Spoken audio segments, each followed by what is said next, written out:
Welcome back to Kevin Talks Padres. Never fear, the Padres are here, and they are ready to play some October baseball. The Mets were easy peasy, and I knew they would be. Game 1, we blew them out of the water. Darvish was on the mound. He was untouchable as always. Our offense also on fire. Our defense, we are firing on all cylinders. We had a handful of guys who had been slumping for a long time, but as soon as the postseason lights switch on, they ignite. The Padres are playing some red-hot baseball right now, and it's just about every single person on the team. The Padres are red-hot right now. Every single person is giving their absolute best. The Padres are not playing at 100%. The Padres are not playing at 115%. No, the Padres are playing at 200% every night. It was looking like we might be able to get the wild card in 2 games, but of course, Game 2 had Jacob deGrom on the mound, so... The only way to slow down the Padres right now is literally by having the best pitcher in the league on the mound, and guess what? Oh yeah, we eliminated him. But if it's going to take literally Jacob deGrom to stop the Padres, that's a good thing. I can say that now because the Padres came back in Game 3 with a vengeance. In Game 3, the Padres sent a message to the Mets and the rest of the league, and that message is, our offense is still hot and our pitching is untouchable. Joe Musgrove went out there and dominated, just like we all knew he would. He was so good that Buck Showalter thought he had to be cheating. But no, he wasn't, okay? He's Java Joe Musgrove. He sweats, okay? His ears get shiny.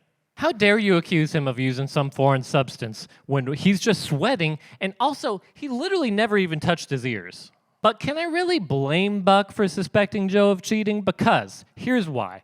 Joe was dealing, first off. Secondly, he had great control and great movement. Guess what, Buck? He's just too good. Joe is on his game, and he is on fire to the point of literally melting out there. All while staying cool, calm, and collected, and straight dealing. Totally opposite story for the Mets and their starter for Game 3, Chris Bassett. It was the first inning when I noticed that Chris Bassett was looking shook.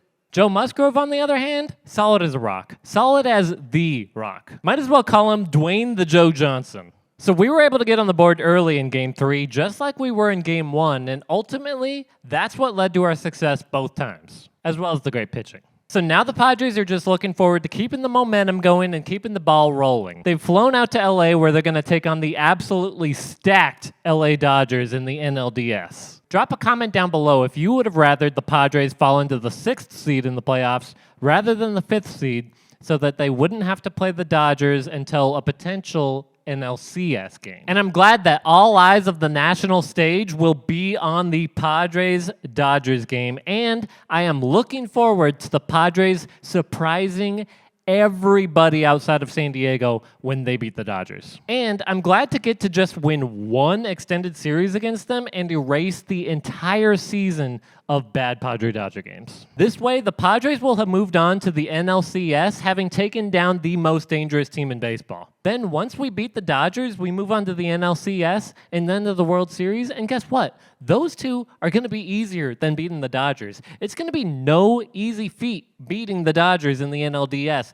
but it is our job, and we must. The Padres are a force to be reckoned with, and they cannot be stopped right now. Prepare to steamroll anyone in our path to the World Series trophy. Long story short, I'm hoping we win the NLDS in a 3-game sweep of the Dodgers. Go Padres, beat LA, like and subscribe, follow me on Instagram at KevinTalksPadres, and this has been Kevin Talks Padres. I'll see you next time.